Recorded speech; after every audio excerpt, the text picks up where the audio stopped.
Hi అండి, అందరికీ నమస్తే. నేను ఈరోజు మామిడికాయ తాండ్ర తయారు చేయడానికి రెడీగా ఉన్నానండి.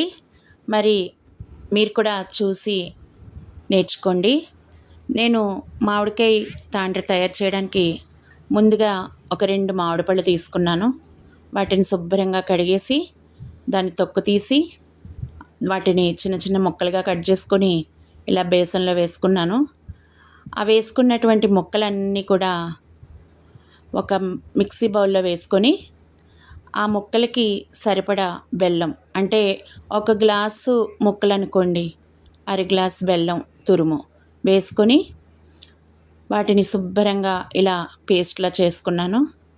చేసుకున్న తర్వాత వెంటనే ఒక పళ్ళానికి నెయ్యి రాసి బాగా దాన్ని అప్లై చేసి ఆ పేస్ట్ అంతా కూడా ఆ పళ్ళెంలో ఉన్నటువంటి నెయ్యి మీద వేసి ఇలా చూడండి, నేను వీడియోలో చూపిస్తున్నట్టుగా చేత్తో కానీ ఒక గరిటతో కానీ ఏదైనా పర్వాలేదండి, చక్కగా పల్చగా మనం అలా స్ప్రెడ్ చేసుకొని దాన్ని మంచి ఎండలో ఎండబెట్టాలండి.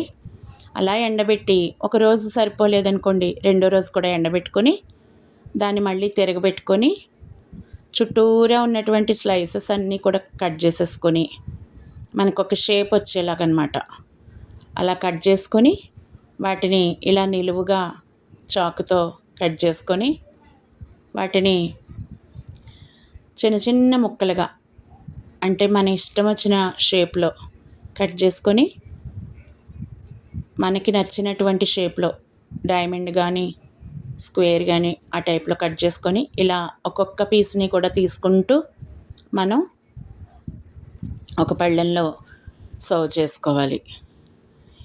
అంతే, మామిడి తాండ్ర రెడీ అండి. మీకు ఛానల్ నచ్చితే లైక్ చేసి, షేర్ చేసి, సబ్స్క్రైబ్